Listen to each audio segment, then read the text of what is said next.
사형제도 폐지를 법제화하기 위한 자리가 마련됐습니다. 참석자들은 생명을 다룰 수 있는 치리권은 하나님께 있으며 어느 국가나 인간, 법적 기관이 이 권리를 대신할 수 없다고 강조했습니다. 외교부가 미얀마 라카인주 북부 지역 등의 특별 여행 경보를 내리는 등 미얀마 일부 지역 여행 경보를 조정해 발령했습니다.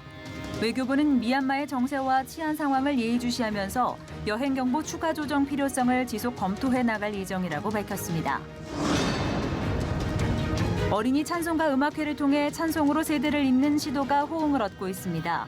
유나이티드 문화재단은 국내외 어린이들을 복음으로 세우는 다음 세대 세우기 사역에 앞장서고 있습니다. 여러분 안녕하십니까? C채널 매거진 굿데이 첫 소식입니다. 네, 우리나라에서 사형 집행이 중단된 지 어느덧 22년이 흘렀습니다. 사형 제도는 아직 존재하고 있지만 실제 집행은 하지 않고 있는 건데요.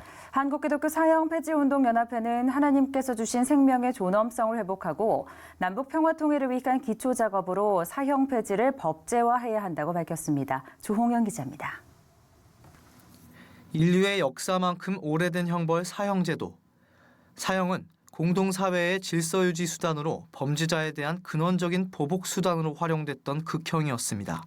하지만 생명과 인권에 대한 관심이 깊어지고 생명 존중 운동이 일어나면서 사형 폐지 국가가 계속 늘어나고 있는 상황입니다. 2018년 12월 31일 기준으로 세계 140개 나라가 법으로나 사실상의 사형 폐지 국가가 됐고 58개 나라가 사형제를 유지하고 있습니다. 한국기독교사형폐지운동연합회는 올해 우리나라에서 사형 집행이 중단된 지 22년이 된 것에 대해 감사 예배를 드리면서 사형제도 폐지를 입법화해야 한다고 결의했습니다. 생명권은 국민의 기본권이다. 헌법재판소는 사형제도가 헌법에서 보장하고 있는 생명권을 침해하는 위헌임을 즉각 판결하라! 판결하라! 판결하라! 판결하라! 죄에 대한 값은 엄중히 하되 생명은 고귀하게 여겨 그 죄인이 다시 죄를 뉘우칠 기회를 줄 수 있도록 대회에서는 생명을 다룰 수 있는 치리권은 오직 하나님께만 있고 어느 국가나 인간, 법적 기관이 이 권리를 대신할 수 없다는 주장이 이어졌습니다. 박종화 국민일보 문화재단 이사장은 수많은 오판과 악용으로 사형 집행의 희생자들이 나왔지만 사형이라는 극형이 실제로 중범죄 억제 효과를 잘 내지 못하고 있다고 지적했습니다. 박종화 이사장은 효율적이지 못한 사형제도를 폐기하고 이를 실질적인 종신형으로 바꿔 죄인이 생명을 지키면서 법의 엄정한 심판을 받게 해야 한다고 밝혔습니다. 그러면서 죄수들이 감옥 생활을 할 동안 도덕적 신앙적 교화를 통해 회개하고 종교단체가 위임하는 체계를 갖게 해야 한다고 강조했습니다. 우리 대신 그리스도께서 사형을 당하셨으니 예수께서 당하시고 하시는 말씀이 나를 믿으면 사형은 없다. 나 믿는 걸로 사형을 면제하마. 그 대신에 나를 믿고 부활에 동참하여 새로운 생명을 얻어라. 그래서 사형 폐지 운동은 구원 운동입니다. 이번 대회의 대회장을 맡은 김사만 대한예수교 장로회 통합 증경총회장은 예수님께서 이미 죽을 수밖에 없는 인간들을 살리는 일을 하셨고 예수 앞에서는 죽어야 할 사람이 한 명도 없는 것이라고 메시지를 전했습니다. 그러면서 사형제 없이 우리나라가 세계 앞에 당당하게 생명을 귀히 여기고 생명을 살리는 나라로 나아가야 한다고 강조했습니다. 사형제 없이 해서 우리나라가 세계 앞에 당당하게 우리나라는 이제 사형제 폐지되었다. 살리는 나라다. 생명을 귀히 여기는 예수 그리스도께서 부활하신 나라로 이 우리나라를 알려야 돼요. 죽음에서 생명으로 부활하는 기독교의 생명이 오늘 우리가 모든 분야에 서로 모두 적을 만들지 말고 손에 손을 잡고 통일 시대를 준비하고 하나님께서 주신 생명의 존엄성 회복 그리고 남북 평화 통일을 위한 기초 작업으로 이제는 사형 폐지를 법제화할 때 남북 통일을 이루면서 서로의 달랐던 모습을 용납하고 화해의 길로 나아가려면 생명을 더욱 귀중하게 여기는 문화가 먼저 정착해야 한다는 제언이 이어지고 있습니다. C채널 뉴스 조홍현입니다.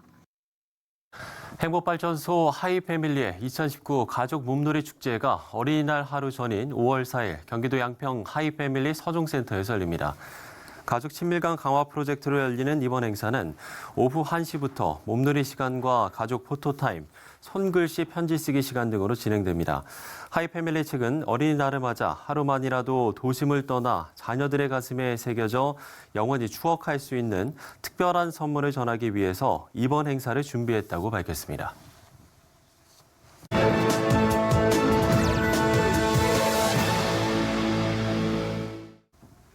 최근 외교부가 미얀마에 특별 여행 경보를 내렸습니다. 여행자는 물론 선교지에서의 주의도 필요해 보이는데요. 네, 관련해서 미얀마 김문수 선교사 연결해서 들어보도록 하겠습니다.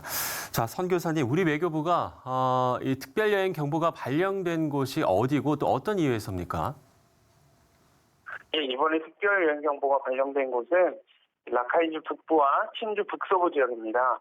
또 그 외에도 까친주 전체와 샨주 북부 그리고 만달레이, 모곡 등 이 지역에 대해서 여행 자제를 권고했습니다. 이러한 황색 경보 지역을 여행할 경우에 여행자는 신변 안전에 특별히 유의해야 하고 여행 자체를 신중히 검토해야 합니다. 이렇게 경보가 내려진 이유는 해당 지역이 아직 내전 중인데 특별히 이번 미얀마 띵잔 새해를 맞이해서 사람들이 많이 모이는 곳에 테러가 가해질 위험이 있기 때문에 그렇게 경보가 발령된 것 같습니다. 네, 그렇다면 경보가 내려진 지역들은 평소에도 좀 여행객들이 많이 찾는 곳인가요? 예, 사실 이번에 그 여행 경보가 발령된 곳은 여행자들이 그렇게 많이 찾는 대중적인 관광지는 아닙니다. 하지만 여행객들이 전혀 없는 곳은 아니고 일부 여행객들이나 또 사업차 해당 지역을 찾는 사람들도 제법 있는 걸로 알고 있습니다. 이런 지역은 아직 내전이 끝나지 않은 지역으로 여러 소수 무장단체들이 활동을 하고 있는 지역입니다. 또 개발이 잘 되지 않은 지역이 대부분이고 어떤 여행 상품들도 무면허로 운영되는 경우가 많기 때문에 여행객들을 위한 안전시설이나 위급 상황 발생 시 도움을 받기가 불가능하다고 보시면 됩니다. 실제로 작년 11월에 이 40대 한국인 여성 관광객이 이 지역에서 액티비티 도중에 급류에 휘말려서 실종되는 그런 사건도 있었습니다. 네, 최근 스리랑카 테러를 비롯해서 동남아 지역의 치안 불안 상황이 지속적으로 나타나고 있는데 미얀마도 여전히 해결돼야 할 문제들도 많은 것으로 아는데 어떻습니까? 예, 그렇습니다. 미얀마는 많은 소수민족들로 100개가 넘는 소수민족들로 이루어진 국가입니다. 그래서 아직도 이렇게 국지적으로 내전이 지속되고 있는 그런 상황입니다. 여러분 잘 아시는 대표적인 갈등 상황이 로힝야족 그 상황이라고 할 수 있습니다. 그리고 저희가 알지 못하는 그런 여러 무장 세력들 또 종교 갈등들로 인한 그런 위험들이 있습니다. 이로 인해서 애꿎은 주민들과 또 선량한 시민들만 이렇게 고통을 받고 있습니다. 특별히 미얀마 선교에 있어서도 이런 민족들 간에 보이지 않는 벽을 허물고 이 갈등을 넘어서 하나 되게 만드는 것이 최우선 과제입니다. 이 땅에 만연한 분열과 갈등의 영이 떠나가게 하시고 모두가 하나님 안에서 하나됨을 이룰 수 있도록 여러분 많이 기도해 주시기 바랍니다. 네, 미얀마의 김문수 선교사와 이야기 나눠봤습니다. 자, 요즘처럼 평화란 말을 많이 사용하고 들었던 때가 또 있을까 생각합니다. 평화의 정의는 저마다 조금씩 다를 텐데 정직한 농사, 또 바른 먹을거리를 골고루 나누면서 평화를 전하는 분들이 있습니다. 창조 섭리로 정직한 농사를 짓고 있는 농부 김준권, 원혜덕 씨 부부를 박여명 앵커가 만나봤습니다. 보슬비가 내리던 봄의 끝자락. 마치 한편의 수목화를 보는 것 같은 풍경 속에서 부부는 우리를 맞이했습니다. 그 뒤로는 사람만 보면 꼬리를 치고 쓰다듬어 달라 떼를 쓰는 리트리버 2마리가 따라 나왔죠. 우리나라 유기농업의 산증인인 평화나무 농장 김준권, 원혜덕 대표. 우리의 이야기는 지금보다 조금 더 오래전으로 거슬러 올라가 시작됐습니다. 전쟁이 핥히고 간 흔적과 가난에서 벗어나기 위해 몸부림을 치던 시절. 국민의 60~70%가 농업에 종사하던 시절. 어떻게든 식량을 증산하는 것이 농업의 최대 목표였던 그 시절.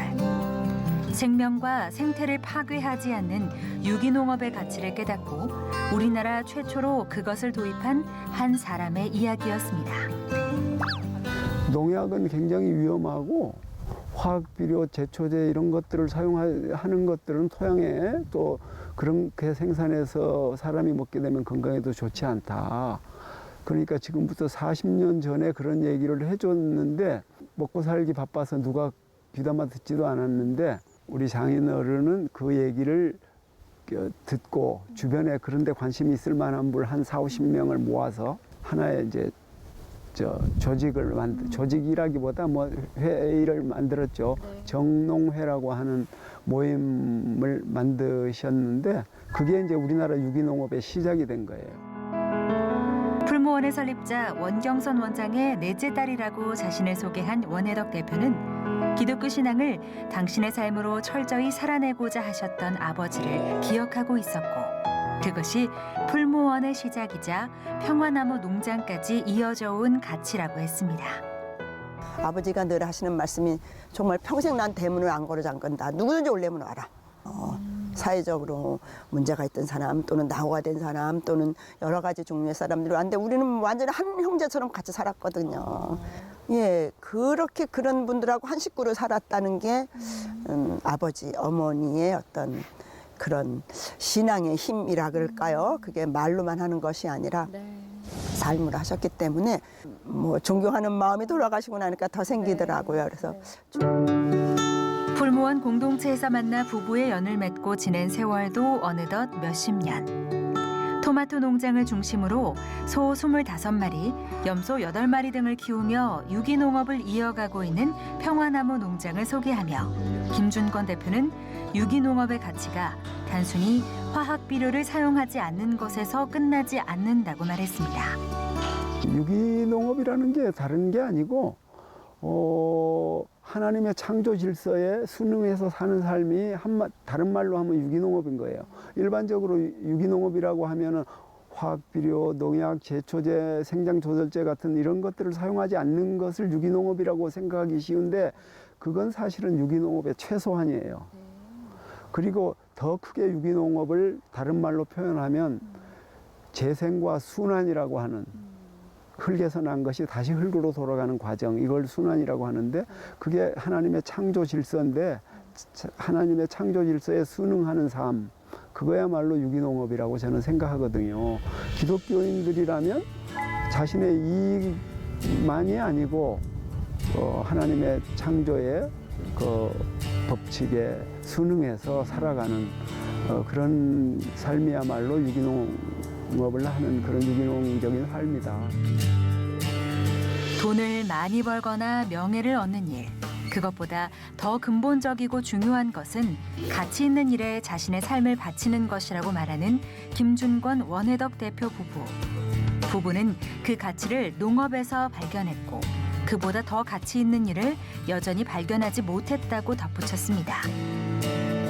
행정구역상으로는 경기도 포천이지만 지리상으로는 강원도 철원에 더 가까운 평화나무 농장에서 두 부부의 일상은 그렇게 조용히 하지만 역동적으로 흘러가고 있었습니다.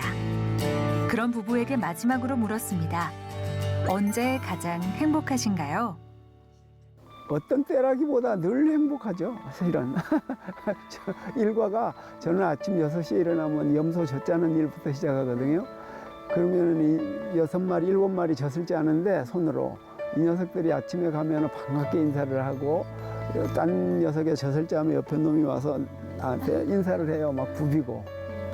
그리고 정말 그런 게 동물들과 이렇게 뭐라고 할까, 뭐 사랑을 나눈다까지는 할 수 없어도 서로 교감하고 주고받고 하는 이런 게 진정 행복한 삶이 아닌가.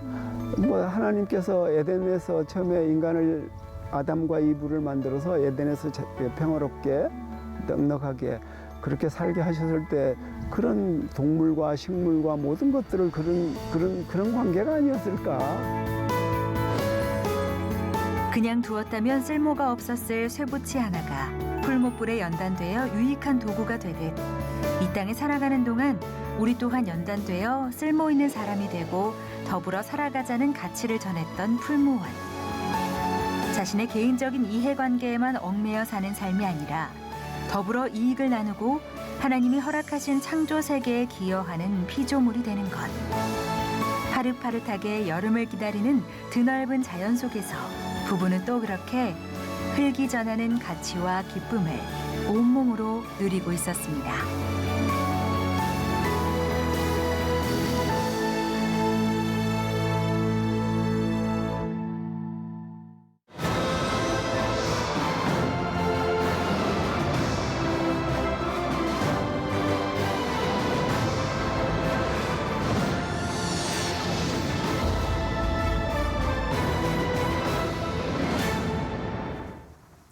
대한민국 곳곳에 복음을 심은 믿음의 순례길을 안내해드립니다. 네, 총신대학교 라은성 교수 나오셨습니다. 교수님 안녕하십니까?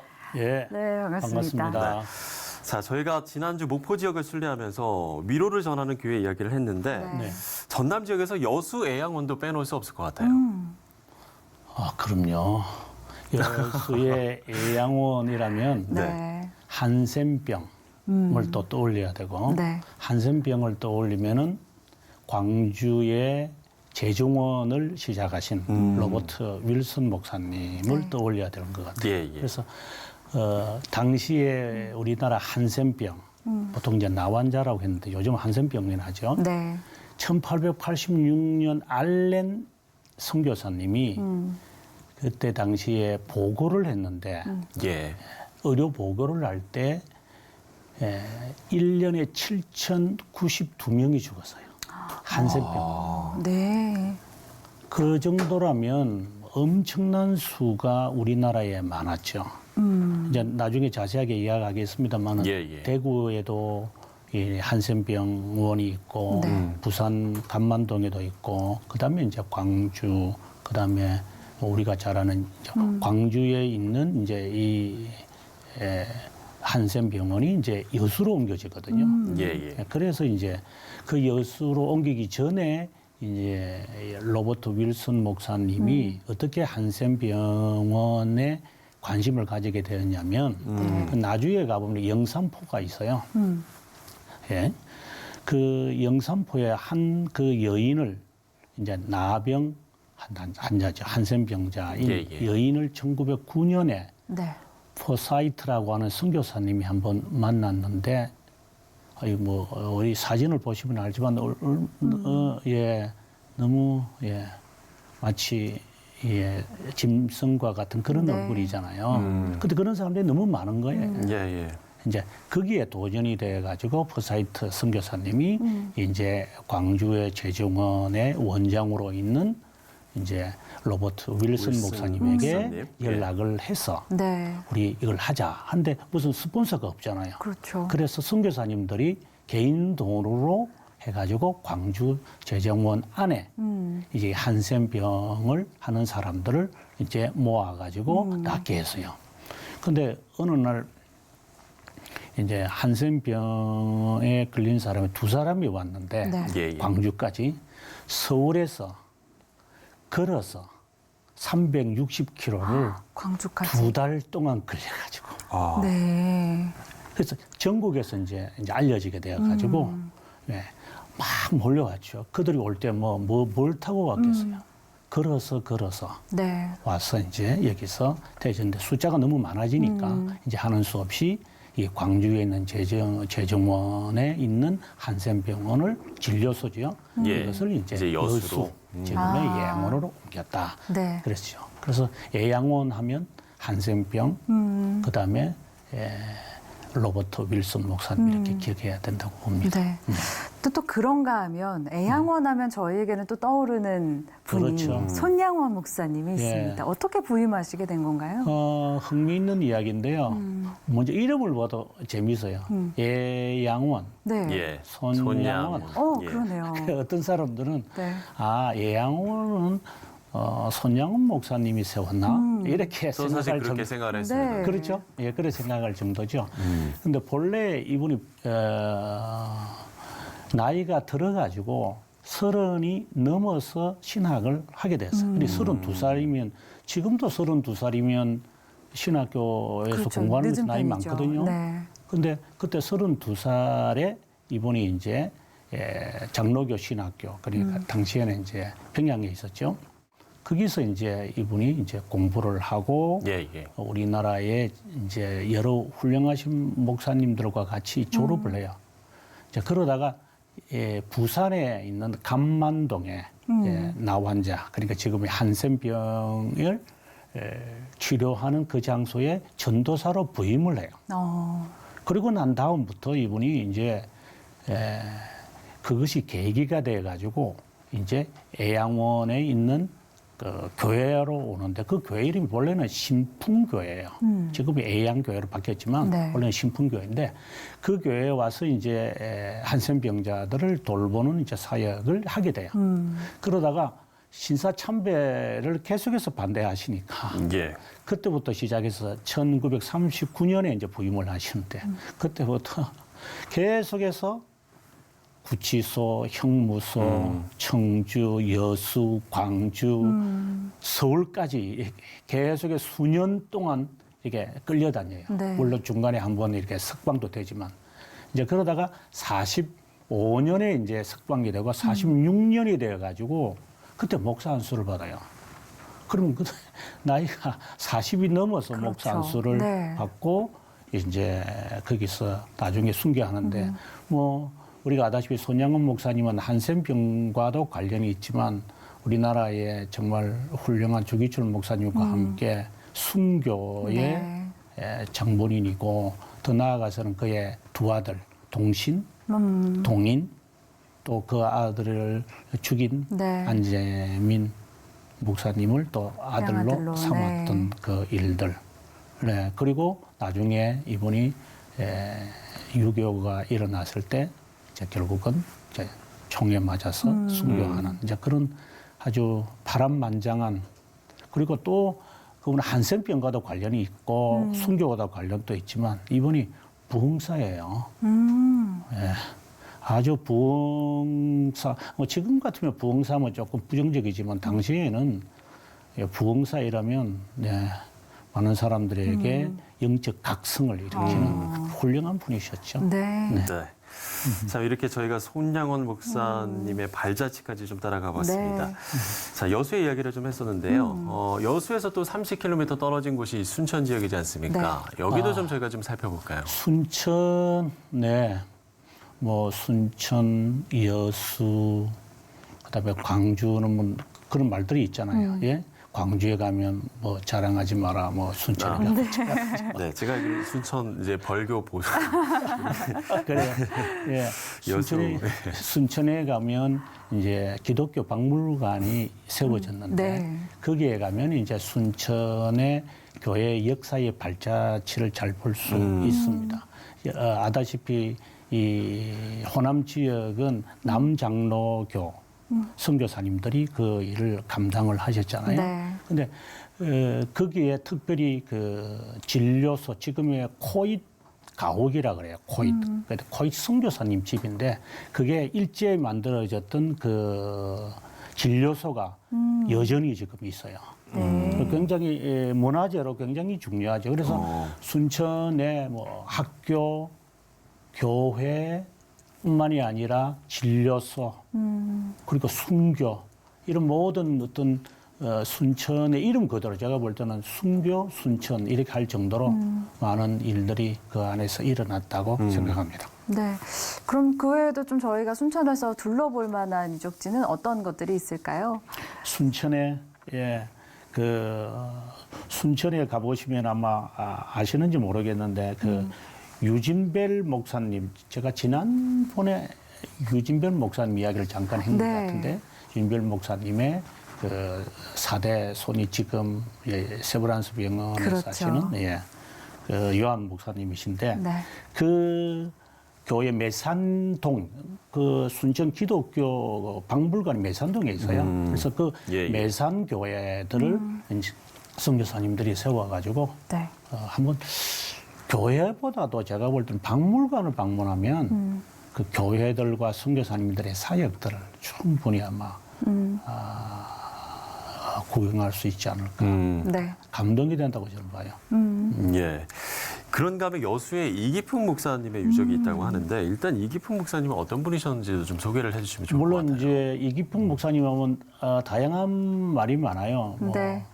우리나라의 7명 목사님 처음에 1907년에 목사안수 받을 때 그때 1회 졸업생으로서 예. 이제 졸업한 목사님이고 또 우리나라의 최초의 선교사로 제주도에 갔고 제주도 이야기는 이제 다음에 한번 하겠습니다만은 네. 예. 이제 이분이 지금 우리가 여수 우남리 교회에 오셔가지고 이제 신사참배 반대하고 이렇게 하시다가 결국은 그 교회에서 검거가 돼가지고 신사참배를 반대하니까 네. 감옥에서 정말 매를 많이 맞으셨고 그리고 난 다음에 너무 몸이 약하니까 그냥 석방시켰죠. 석방시켜서 이제 간호하시다가 이제 결국은 이제 돌아가시게 되는데 네. 마지막에 이제 성찬 예식을 하고 주님의 품으로 가셨던 우리나라의 존경받는 목사님 가운데 한 분. 뭐 일화들은 많아요. 뭐 박치기 왕, 평양의 박치기 왕. 박치기 왕. 예, 마펫 목사님을 그냥 머리로 네. 기도하고. 네. 네. 그런 또 일하고 있군요. 나중에 스왈렌 선교사님에 의해서 결국 이제 신학교를 갑니다만은 박치기 그냥 그 선교사님들이 좀 코가 우리보다는 코가 좀 더 나왔는데 네. 박치기를 해놨으니 이제 그런 분이 이제 개종하게 되는 것도 네. 하나님의 은혜고 또 이분이 또 제주도 가서 이제 사회 가신 것은 나중에 한번 살피겠지만 예. 여수에 오셔서 결국 순교자의 반열에 들어갔다 이렇게 네. 생각합니다. 네, 좋습니다. 오늘 여수 순천 순례길을 좀 네. 돌아봤는데요. 그렇습니다. 오늘 돌아본 순례길 좀 어떤 의미가 있을까요? 저는 앞서 우리가 누구도 돌아보지 않은 그 한센병을 위해서 수고하신 뭐 여기는 소개 오늘 안 했습니다만 서사평 선교사님 같은 경우에는 그들의 그 고름 이런 부분들을 입으로 다 빨아서 정말 수천 명들을 그렇게 간호한 분들은 선교사님들의 그 사랑, 그리스도의 사랑이 아닐까. 네. 그분들이 그래요. 그 일기들이 있는데 내 동포 같았으면 나를 이렇게 돌보지 않았을 것이다 하면서 이분들이 거의 다 개종을 하게 되었죠. 네. 예, 그런 선교사님들이 그 한센병 우리가 좀 기억했으면 좋겠고 그뿐만이 아니라 우리가 손양원 목사님이나 이기풍 목사님도 이야기했지만 당시에 저희 나라의 위대한 분들은 다 순교하신 것 같아요. 그래서 저도 목사의 한 사람으로서 저는 각오로 원수를 사랑하는 그 심정으로 성도들과 함께 사역해야 되지 않나 하는 생각을 늘 도전받죠. 네. 역사를 하다 보니까. 저희도 도전을 받는 것 네, 같습니다. 좋습니다. 그야말로 하나님의 사랑이 아니면 할 수 없는 일을 네. 하셨던 당시 선교사님들 또 목사님의 발자취를 저희가 좀 이야기를 나눠봤습니다. 네. 자, 믿음의 순례길 총신대학교 라은성 교수와 이야기 나눠봤습니다. 교수님 오늘 말씀 고맙습니다. 감사합니다. 감사합니다.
동안 잊힌 어린이 찬송가가 다시 교회의 가정에 불려지길 바라는 마음으로 최근 어린이 찬송가 음악회가 열렸습니다. 네, 부모와 자녀 세대를 잇는 신앙의 가교 역할을 했다는 평가가 곳곳에서 나오고 있는데 이 자리를 마련한 유나이티드 문화재단 강덕영 이사장과 관련 이야기 나눠보겠습니다. 이사장님 안녕하십니까? 안녕하세요. 안녕하십니까. 나와주셔서 감사드립니다. 예.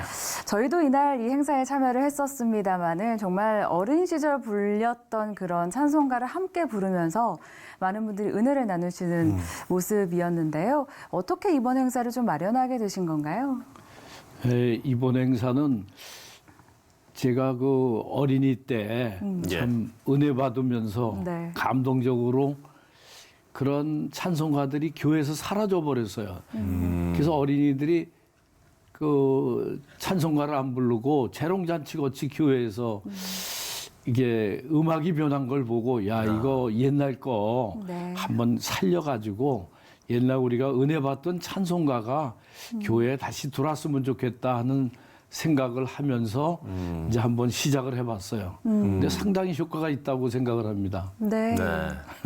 요새 뭐 레트로 감성이라고 이런 이야기도 들어봤는데 그러면 다시 예전에 그 예. 추억들을 좀 되살릴 수 있는 그런 이제 찬양 네, 찬송가 음악회였다고 하는데 네. 일단 구체적으로 좀 어떤 찬송가들인지 네. 그런 좀 찬송가가 우리가 어렸을 때 불렀던 뭐 구원열차라든지 그다음에 시온제에 있는 찬송가가 어린이 곡으로 이렇게 편집된 것들이 있어요. 네. 그걸 한 30여 곡을 이제 골라가지고 교회에서 어린이 합창단들이 하고 유나이티드 오케스트라, 유나이티드 어린이 오케스트라가 있어요, 청소년. 네. 같이 한번 해봤는데 너무 감동적이었어요. 네.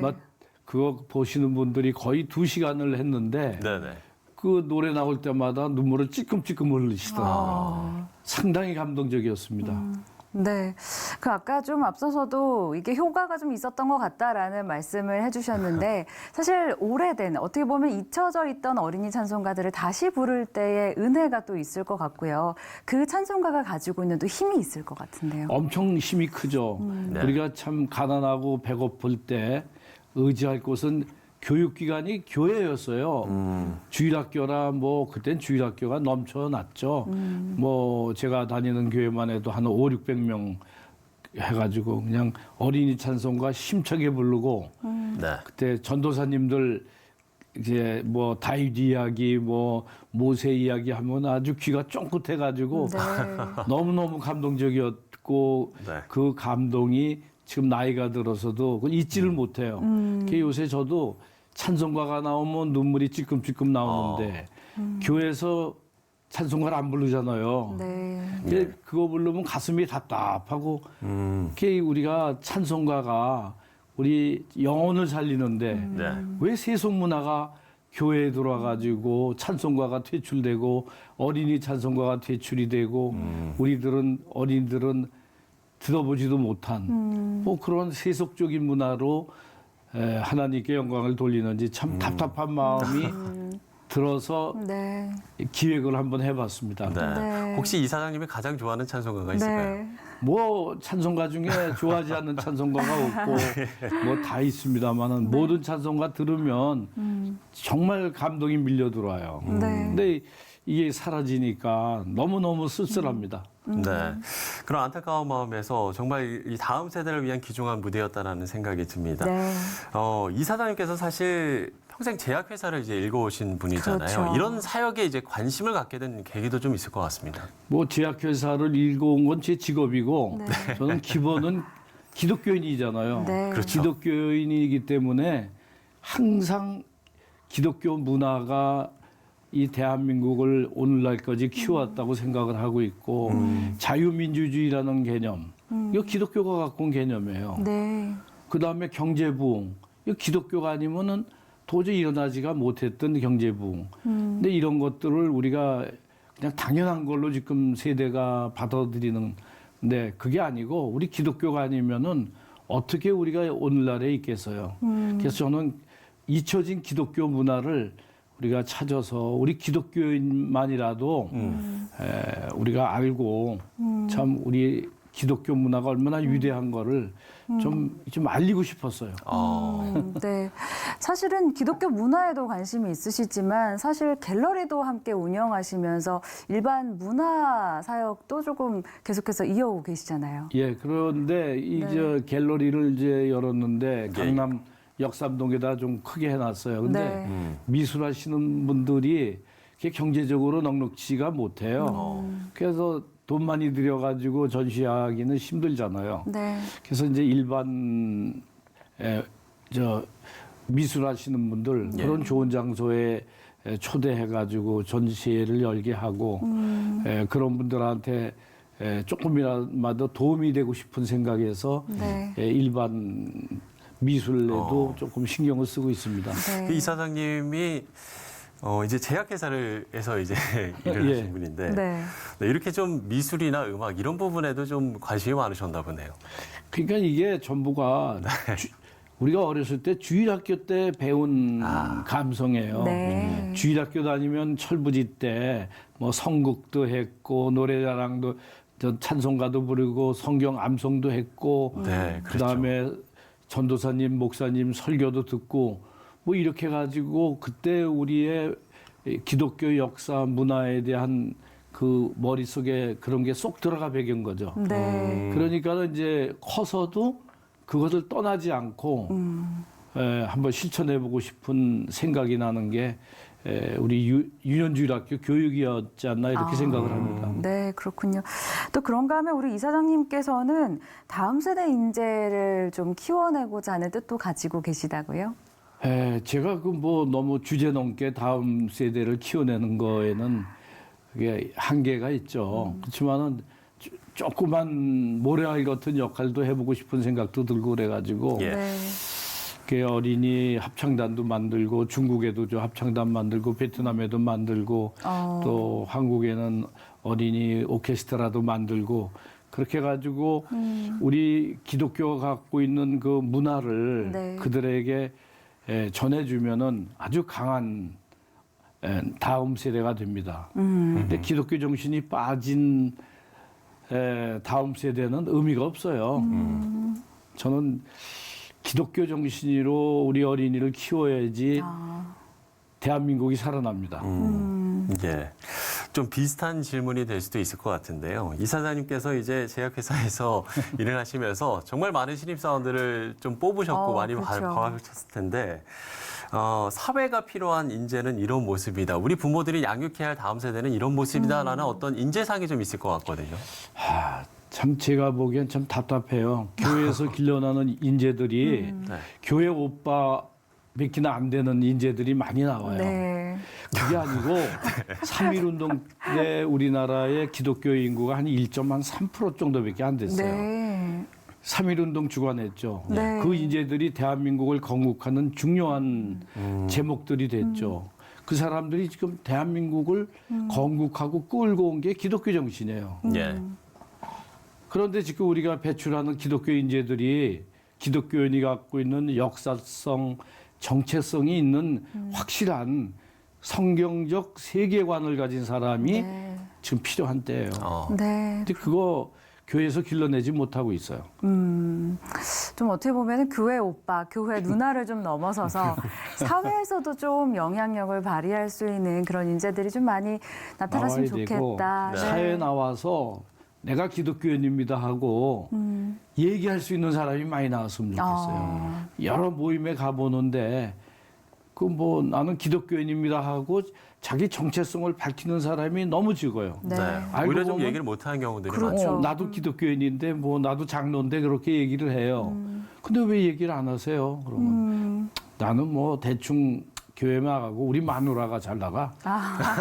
이런 기독교인들을 안 되죠. 네. 나는 기독교인이기 때문에 나는 내 생각은 이렇고 역사관은 이렇고 세계관은 이렇다. 뭐 그렇게 얘기할 수 있는 성경적 역사관을 가진 기독교인들이 참 전실이 참 필요할 때입니다. 네. 또 기독교인으로서의 좀 자부심을 가졌으면 그렇죠. 좋겠다라는 말씀도. 네. 기독교인이 대한민국을 건국한 거예요.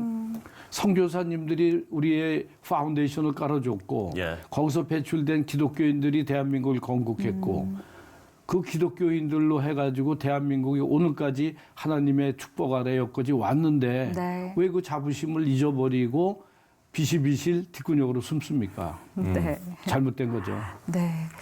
좋습니다. 그런가 하면은 사실 저희는 이제 음악회가 마련된 유나이티드 히스토리 캠퍼스 그곳에서도 좀 뭐 음악뿐만 아니라 뭐 미술 전시 이런 것들을 함께 역사도 볼 수 있다고 들었는데요. 어떤 곳인지 좀 소개해 주시죠.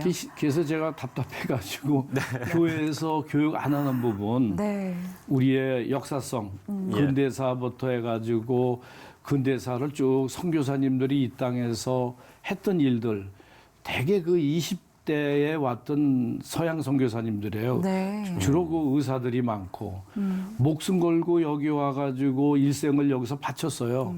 그래가지고 그분들이 이 땅에 학교도 한 1000여 개 세웠고 예. 그래서 우리 기독교 선교사님들 아니면 이 땅에 근대 교육이라는 게 없어요. 그다음에 병원도 종합병원 전국에 56개를 세웠죠. 네. 의료가 그분들 아니면 이 땅에 서양 의료가 들어왔겠어요. 그다음에 한글 우리가 막 쓰는데 세종대왕만 알지 선교사님들이 맞춤법을 만들고 이 한글을 우리가 성경 번역을 하기 위해서 한글을 재창조했다는 생각은 아무도 안 하고 있어요. 그다음에 우리가 갖고 있는 농업 기술, 그 한센병 환자들을 위해 가지고 양동 기술을 가리키고 농업 기술 가리킨 게 우리한테 퍼졌어요. 예, 예. 그다음에 우리가 좋아하는 야구, 스포츠, 뭐 탁구 모든 게 선교사님들이 갖고 돌아서 우리한테 가리킨 거 아니에요? 그뿐 아니고 여러분들이 참 좋아하는 클래식 음악, 이것도 그분들이 갖고 온 거 아니에요? 네. 그러면 안 갖고 온 게 뭡니까? 그다음에 대한민국을 우리나라가 조선시대 때 우리 국민의 40%가 머슴이었어요. 노예. 이거를 다 깨트리고 네. 평등하게 만들어준 거 그 선교사님들의 덕이고 여성이 취급받았어요. 조선시대 때. 여성 인권에 관한 거 선교사님들 우리 기독교가 해낸 거예요. 네. 근데 이러한 모든 것들 독립운동한 거 이거 다 잊어먹고 있어요. 그래서 이걸 교회에서 정신부장을 시켜서 역사성이 있는 기독교인을 만들어야 되는데 예, 예. 이 교육을 안 해요. 참 가슴 아픕니다. 네. 그래서 히스토리 캠퍼스는 교회에서 안 한 부분을 문화라든지 역사라든지 이거를 한번 해보고 싶어서 네. 경기도 광주에다가 한 2만 평 돼요, 땅이. 네. 그래서 지금 이제 음악 공연장도 만들고 야외 공연장도 만들고 그다음에 근대사 박물관도 만들고 또 우리 고대 성서학 고고학 거기도 또 만들고 이렇게 해가지고 교회에서 조금 놓쳤던 부분들 네. 이거를 좀 어떻게 활성화시켰으면 좋은데 이 시채널이 적극 협력을 해주셔서 뭐 많이들 좀 찾아오십니까? 어떤가요? 이제 우리는 한 사람 한 사람 교육하는 게 아니고 이거를 이제 시스템적으로 네. 교육기관으로 좀 이렇게 단체로 와서 교육을 하려고 그래요. 네. 시체들에서 이번에 어린이 찬송가 여기도 아주 적극적으로 촬영을 해주시고 방송도 해준다고 그래서 너무 고맙습니다. 네. 저희도 감사합니다. 예. 그 해외 문화 사역도 앞서 말씀하셨지만 함께 진행하고 계시죠? 네. 그렇죠. 우리가 중국에 한 15년 전에 들어갔는데 선교가 안 되잖아요. 그래서 거기 중국에 있는 한국어 조선어 방송국하고 이제 같이 협력을 해가지고 네. 노래자랑, 그다음에 웅변대회, 네. 그다음에 글짓기, 한글로 이제 모든 거 하는 거죠. 그 당시는 중국에 있는 교포들이 전부 아버지 어머니가 한국이나 일본이나 이런 데로 이제 전부 돈 벌러 나가셔갖고 할아버지들이 키우는데 자기 한국 사람이란 존재감을 나타내길 싫어해가지고 한국말을 쓰질 않아요. 네. 그래서 야 이거 큰일 났구나 그래가지고 시작했는데 이제는 그 할빈 지역이 한글 쓰는 게 자랑이 됐고 거기 제일중학교가 주로 학생들이 합창단에 많이 돌았는데 인류가 됐어요. 그 아주 진학률도 좋고 그래가지고 타지에서 그 학교로 이제 전학을 오니까 주변에 상가도 좀 활성화가 되고 예. 중국에 있는 이제 한족들도 또 관심을 갖고 네. 그 주변에 있는 국민학교도 한족들이 그 국민학교에 한글 배우려고 들어오고 뭐 아주 좋은 현상이 나타났고 그래서 이러한 이제 합창제나 이렇게 뭐 이렇게 웅변대회 글짓기 뭐 이런 것들이 문화를 통한 선교가 상당히 효과적이었다는 거를 느낍니다. 매년 이제 우리가 이제 시행을 하는데 대놓고 보고만은 못하지만 숨어서 성경 읽는 사람이 숫자가 생각보다 많아지고 있습니다. 네. 예. 이사장님과 대화를 하다 보니까 그야말로 한국 기독교를 위하고 걱정하시는 이사장님의 마음이 아주 절실하게 느껴졌던 것 같습니다. 네. 앞으로 문화사역을 통한 비전과 또 기도 제목도 있을 것 같거든요. 네. 끝으로 나눠주시죠. 뭐 문화사역을 하는데 제 생각은 그래요. 우리 어린이 찬송가 이렇게 하고 찬송가가 되면은 시체 내려서 좀 많이 좀 방영을 했으면 좋겠다. 네. 이렇게 복음적인 요소들이 방송에 많이 삽입이 됐으면 좋을 것 같아요. 매일 그냥 기타 치고 두들겨 CCM만 나가는데 좀 방송국들도 자각을 하시고 네. 아까 좋은 프로그램 뭐 아까 고향교회 찾아가는 프로그램 이런 좋은 프로그램이에요. 목사님 설교도 각 방송국마다 다 하세요.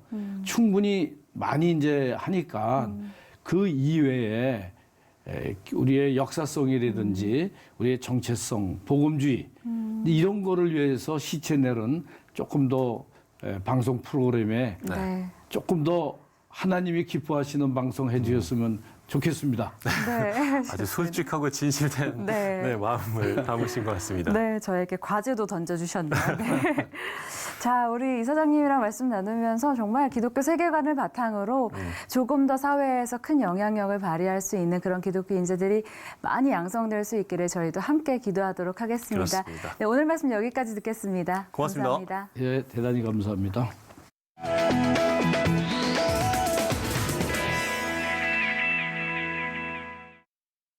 네, 이미 보도된 것처럼 최근 A형 간염 환자의 증가로 보건당국이 감염 예방 주의사항 실천을 당부했습니다. 네, A형 간염에 걸리면 감기 같은 증세로 고열과 복통을 수반한다고 하는데요. 특별히 30, 40대 연령층이 취약하다고 합니다. 네, 손 씻기와 음식 익혀 먹기 등으로 개인 위생 관리를 철저히 하셔야겠습니다. 시찰을 매거진 굿데이 오늘 순서는 여기까지입니다. 시청해주신 여러분 고맙습니다.